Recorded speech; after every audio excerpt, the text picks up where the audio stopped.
Perkenalkan, nama saya William Wilfridus Lamauran, SKM MKL. Saya adalah dosen pada program studi sanitasi Poltekkes Kemenkes Kupang. Peminatan saya adalah analisis risiko kesehatan lingkungan.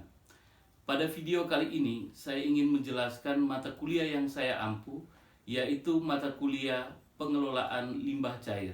Mata kuliah pengelolaan limbah cair adalah mata kuliah wajib yang harus diprogramkan oleh mahasiswa semester 3 dengan bobot 4 SKS, terdiri dari 1 SKS teori dan 3 SKS praktik. Capaian pembelajaran mata kuliah. Capaian pembelajaran mata kuliah yang pertama, yaitu mahasiswa diharapkan mampu untuk menjelaskan sumber, karakteristik, dan prinsip pengolahan limbah cair. CPMK yang kedua, mahasiswa diharapkan mampu untuk menjelaskan jenis penyakit yang ditularkan melalui limbah cair.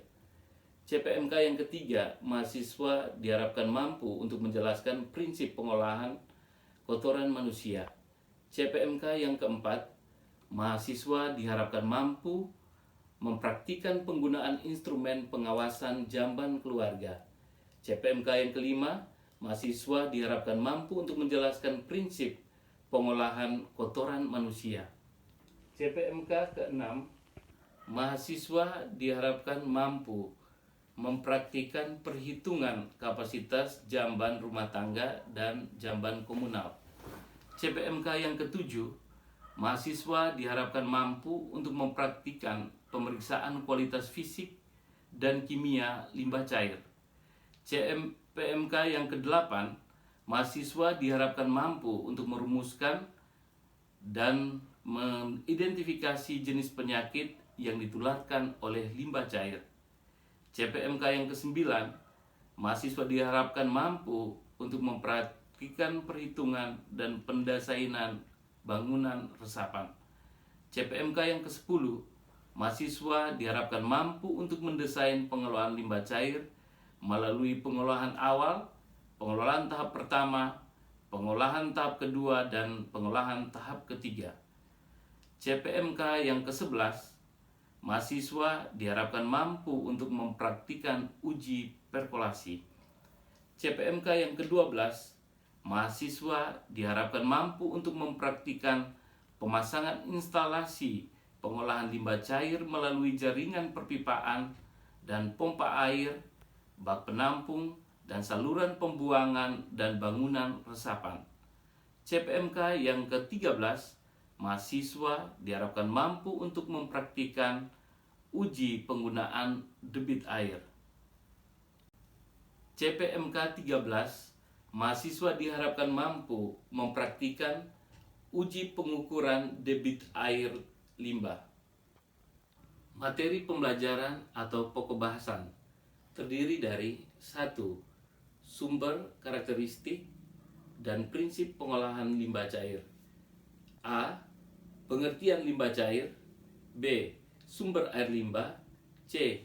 Dampak air limbah. D. Karakteristik limbah cair. E. Sumber dan komposisi air limbah domestik.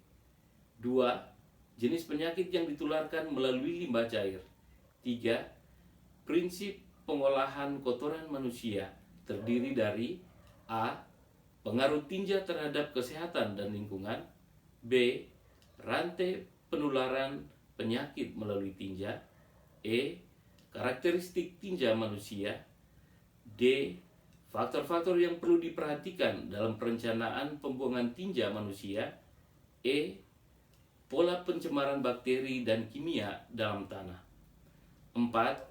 Perhitungan kapasitas dan pendesainan jamban sederhana dan sehat, kapasitas rumah tangga dan komunal. B. Perencanaan kapasitas septic tank. 5. Perhitungan dan pendesainan bangunan resapan. 6. Prinsip pengolahan dan pengelolaan limbah cair. 6. Prinsip pengolahan limbah cair. A. Tujuan pengolahan limbah cair. B. Prinsip dasar pengolahan limbah cair. C. Pengolahan biologis aerobik sistem. 7. Pengolahan limbah cair melalui pengelolaan awal, pengelolaan tahap pertama, pengolahan tahap kedua, dan pengolahan tahap ketiga.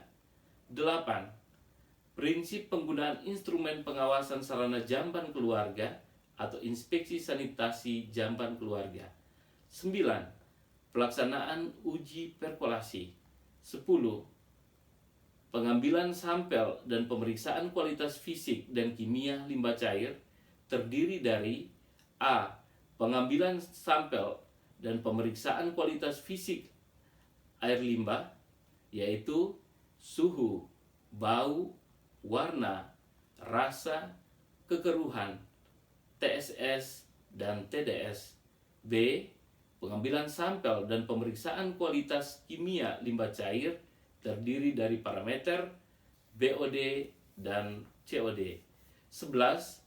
Pemasangan instalasi pengolahan limbah cair melalui jaringan perpipaan dan pompa air, bak penampung, saluran pembuangan, dan bangunan resapan.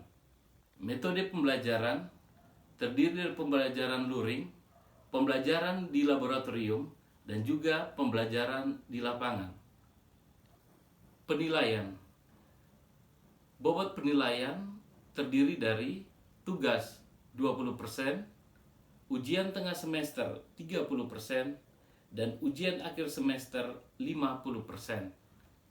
Kriteria dan indikator menggunakan rubrik penilaian. Selanjutnya, saya akan menampilkan video proses pembelajaran mata kuliah pengolahan limbah cair secara luring atau onsite. Selamat menyaksikan. Baik, selamat siang semua.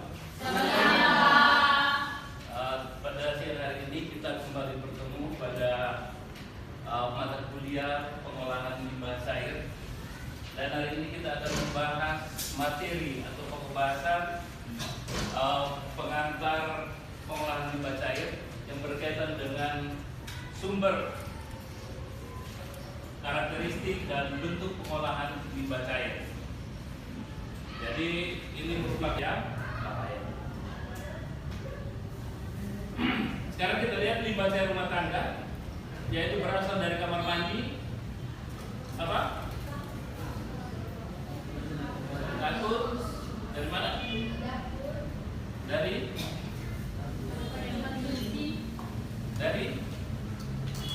mana? Dari mana lagi?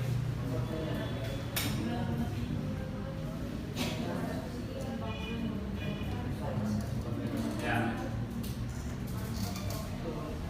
Jadi pada umumnya itu adalah karakteristik limbah domestik atau limbah rumah tangga itu dapat dikatakan sama, yaitu mengandung zat organik, sehingga kita sebutnya sebagai limbah domestik. Itu karakteristik pada umumnya adalah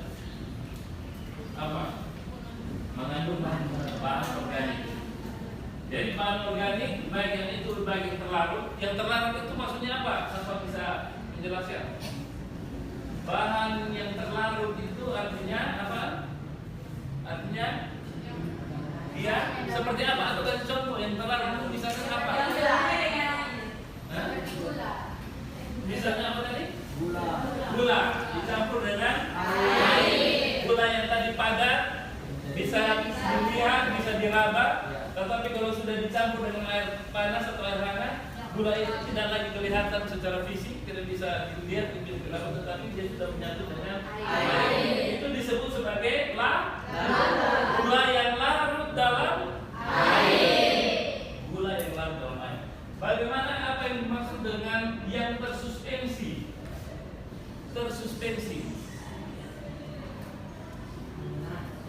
Tersuspensi itu artinya kalau dia tidak larut dalam air, dia dia mengambang atau melayang di dalam air. Itu adalah bahan organik atau padatan yang tersuspensi di dalam air. Jadi pahamnya antara larut dan tersuspensi ya. Ini harus dipahami karena kita akan berkaitan dengan parameter-parameter limbah selanjutnya. Nanti ada TSS, TDS, TSS itu parameter. TDS itu apa? limbah yang terlarut tadi, parameter untuk mengukur limbah yang telah terlarut di dalam air.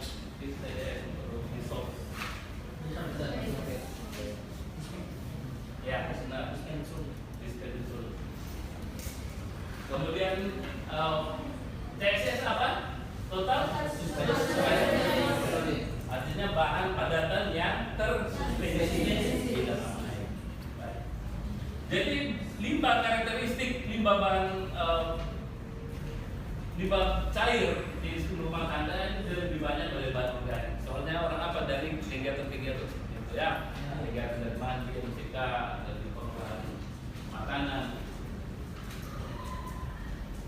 Dia tersuspensi larut dan bakteri tidak banyak bervariasi.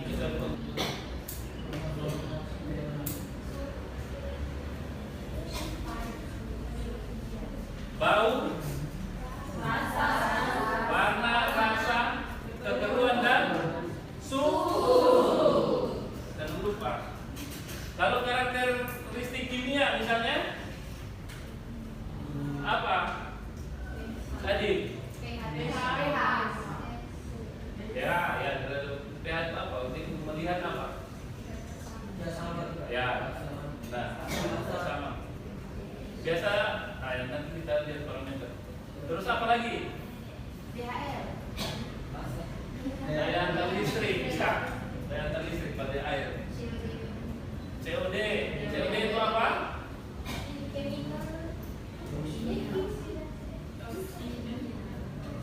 Ya, hijau. Oksigen di mana? Ya. COD apa? BOD? Biological? Oksigen di mana? Apa bedanya? Apa bedanya COD dan BOD?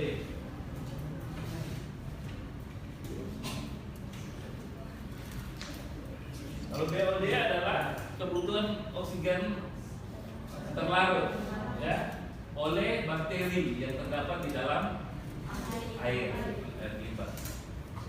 Sedangkan COD adalah kebutuhan oksigen untuk mengurai secara keseluruhan bahan organik. Kebutuhan oksigen total. Jadi ukurannya beda ya. Kalau untuk mengukur BOD adalah mengukur kebutuhan oksigen terlarut oleh mikroorganisme.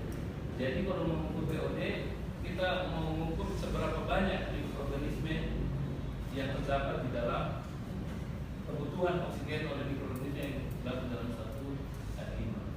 Sedangkan COD untuk melihat seberapa besar kebutuhan oksigen secara total untuk mengurai secara total bahan organik yang terdapat di dalam limbah, gitu ya. Jadi nilai COD itu akan selalu lebih tinggi dari nilai karena nilai COD itu untuk melihat kebutuhan untuk menguraikan seluruh bahan organik yang ada di dalam limbah. Gitu ya. Kemudian apa lagi? Tadi ada TSS, ya ada TSS, ya. Kemudian dan bahan-bahan kimia lainnya seperti logam berat. Beda logam dan logam berat itu apa? Atau kasih contoh, logam berat itu apa saja? Misalnya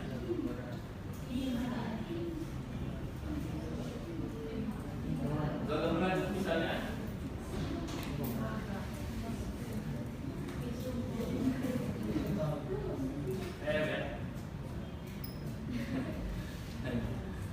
dan yang ketiga adalah biologi.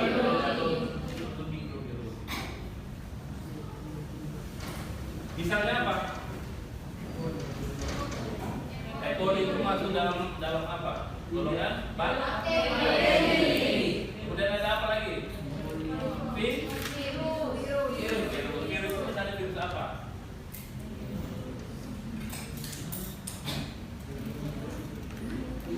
Virus itu virus apa?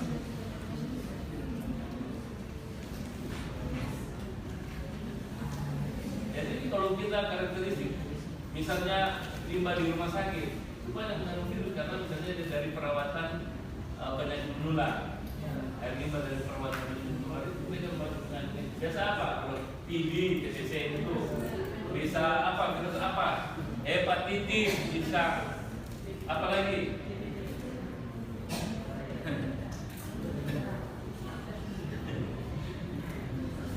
Virus DBD kan kita bilang virus DBD bisa di air tidak?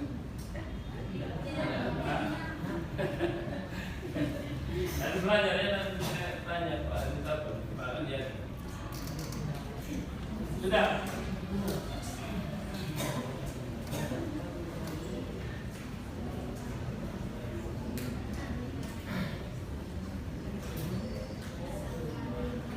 Ayo mau baca. Penentuan dan penentuan air limbah sangat dipengaruhi oleh adanya sifat fisik yang mudah terlihat. Adapun karakteristik fisik yang penting adalah suhu, warna, bau dan kandungan zat padat sebagai efek estetika dan kejernihan. Sebab kandungan zat padat ini menyebabkan kekeruan.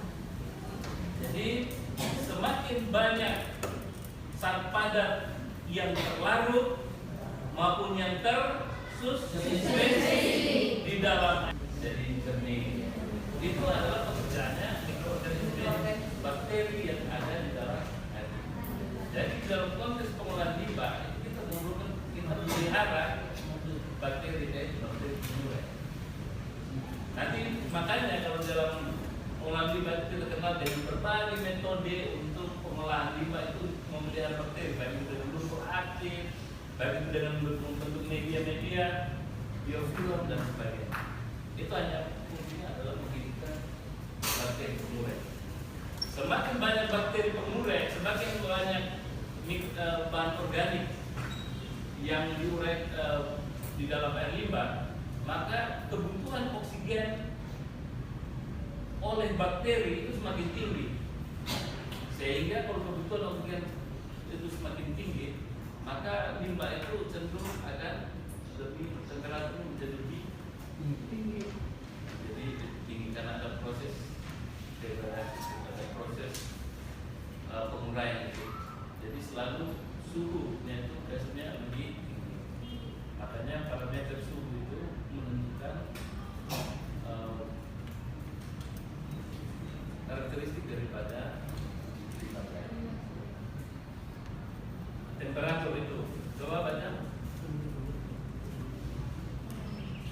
Parameter yang dapat mempengaruhi kehidupan air sangat penting karena berhubungan dengan parameter-parameter seperti kecepatan reaksi, kelarutan, rasa, dan sebagainya. Semakin temperatur itu dia akan mempengaruhi proses-proses seperti itu ya.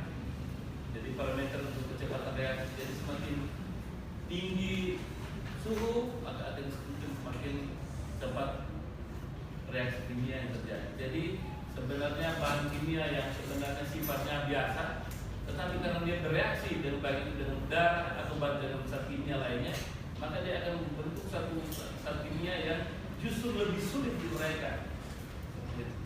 Maka pentingnya mempertahankan suhu yang ideal di dalam air limbah itu karena itu. Karena apabila terjadi reaksi kimia, maka kemungkinan bahan kimia itu akan bereaksi dengan udara atau bahan kimia lain akan menjadi metabolit lain, unsur kimia lain yang lebih kompleks yang akan lebih sulit diuraikan. Makanya kita jangan sampai seperti itu, kita harus menjaga suhu sehingga. Tetapi kecepatan reaksi juga kita dalam hal itu kita perlu untuk melakukan suatu reaksi. Kemudian warna dapat disebabkan oleh air buangan industri, misalnya air limbah tekstil. Jadi selain dari kekeruhan, kalau dari unsur warna, misalnya dari bahan pewarna limbah tekstil. Ya. Kemudian bau biasanya karena apa tadi? Misal tadi industri tahu menghasilkan bau karena tetapi kalau fermentasi itu biasanya tidak busuk, baunya tidak busuk. Kenapa sampai busuk? Karena terjadi proses anaerobi. Jadi bakteri pengurus itu juga ada bakteri pengurus yang aerobik, yang dia mengeluarkan udara untuk melakukan penguraian, ada bakteri yang dia tidak memerlukan udara atau walaupun ada sedikit udara dia berfungsi. Tetapi kalau misalnya penguraian bakteri sampai terjadi bau itu karena penguraiannya tidak, ya.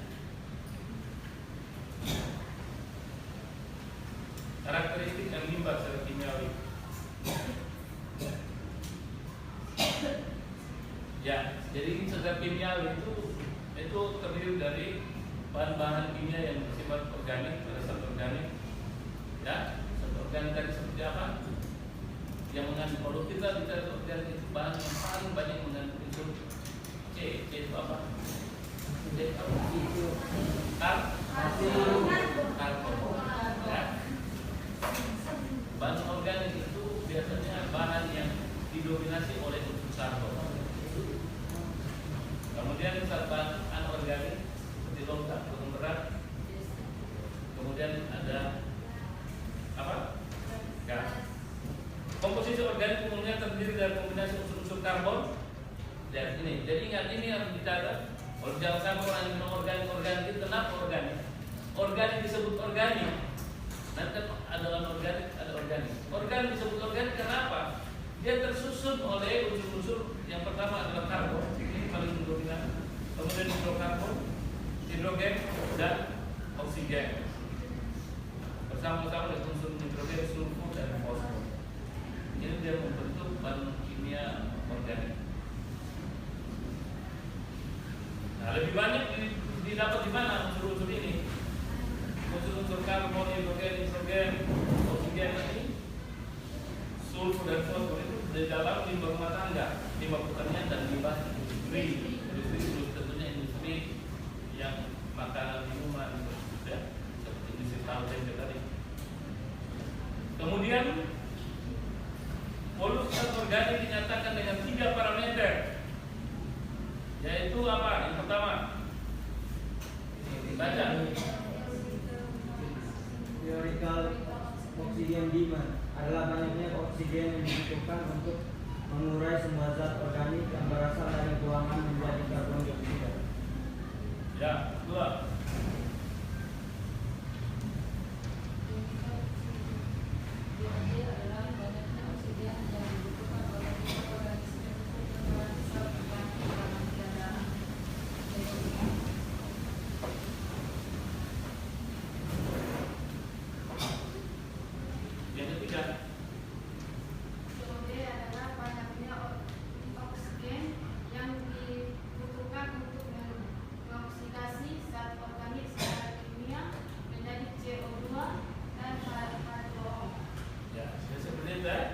Dijelaskan perbedaannya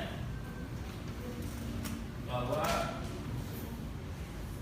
TOD itu untuk mengurai seluruh atau total bahan organik, zat organik yang berasal di dalam air limbah menjadi apa? Kalau tadi COD adalah kebutuhan oksigen, kebutuhan oksigen terlarut untuk bakteri di dalam air limbah oleh bahan organik. Lalu kemudian COD itu adalah kebutuhan total oksigen untuk mengurai seluruh oksidasi, seluruh secara kimia oksidasi, mengurai secara kimia dalam hal ini oksidasi bahan organik.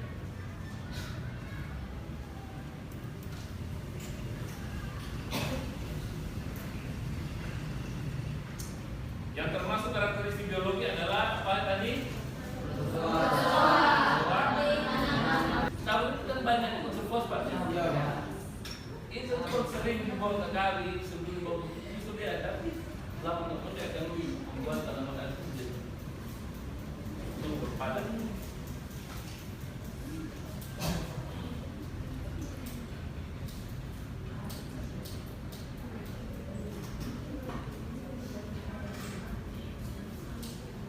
Coba baca. Ya. Nutrien limbah cair mengandung nutrien, misalnya nitrogen dan fosfor. Dalam konsentrasi yang bermakna berupa zat perbangunan bagi organisme hidup. Lemak-lemak yang terlalu banyak dapat menyebabkan kesulitan besar dalam pengolahan limbah cair. Deterjen dapat juga menimbulkan busa menjadi berbau. Bahan radioaktif fenol, minyak menghasilkan uap yang mudah terbakar dan meledak. Ya. Jadi nutrien limbah cair yang mengandung nitrogen dan fosfor dalam konsentrasi yang banyak dapat menjadi satu pembangun bagi organisme hidup. Ini yang saya bilang tadi ya, dan alga organ banyak itu yang membuat kita menjadi. Kemudian lemak itu biasa sehingga di dalam pengolahan limbah itu ada yang namanya grease trap sudah untuk penyaring lemak. Karena apa? Kalau lemak itu sudah ada dalam limbah, dia akan mempengaruhi pengolahan limbah, akan lebih sulit.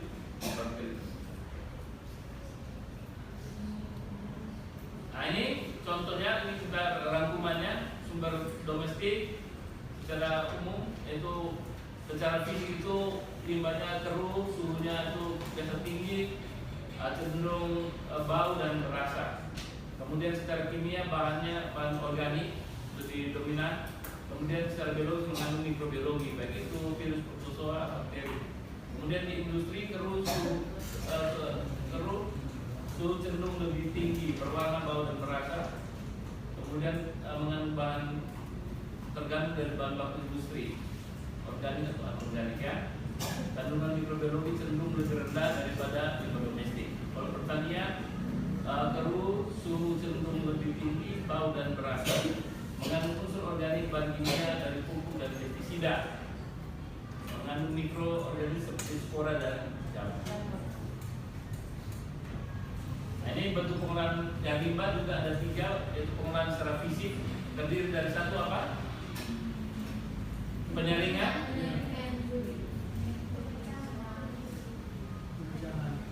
pemecahan. Ini kita hanya mengenal ini karena nanti pada pertemuan selanjutnya kita akan belajar secara spesifik masing-masing tahapan pengolahan ini, mulai dari tentang penyaringan, pemecahan, kemudian penyeragaman atau rekondensasi, kemudian pengendapan, penyaringan dan pengapungan. Jadi ada berapa? Untuk pengolahan fisiknya ada berapa? 6. Ini untuk pengolahan biologi ada 3 bagian utama di pengolahan biologi, yaitu biomasa tersuspensi. Jadi berkaitan dengan biomasa yang tersuspensi, biomasa itu bahan organik tadi yang tersuspensi, dan proses biomasa melekat. Ya, jadi kita mengkulturkan mikroorganisme pengurai itu, baik itu yang tersuspensi maupun yang melekat pada media. Itu bentuk pengolahannya. Kemudian yang ketiga adalah olah. Yang pertama yang tersuspensi itu teknologi pengolahannya itu ada berapa? 245. Yaitu pertama convention standar atau konvensional atau standar aktivitas rutin lumpur aktif yang secara konvensional. Kemudian ada lagi adalah step aeration, adalah aerisasi. Yang ketiga adalah apa? Kontak. Kemudian extend generation, kemudian oxidation ya. Nanti kamu udah bisa lihat ya nanti ya, nanti teknologinya kamu pelajari. Kemudian ada yang kalau untuk biomasa melekat itu teknologi pengolahannya dikenal dengan treating filter atau biofilter. Kemudian rotating biology kontaktor atau RBC, dan kontak oxidation atau kontak aeration. Ya, jadi itu saja. Terima kasih. Mohon maaf apabila ada kata-kata atau hal-hal yang tidak berkenan. Sampai ketemu lagi. Selamat sore.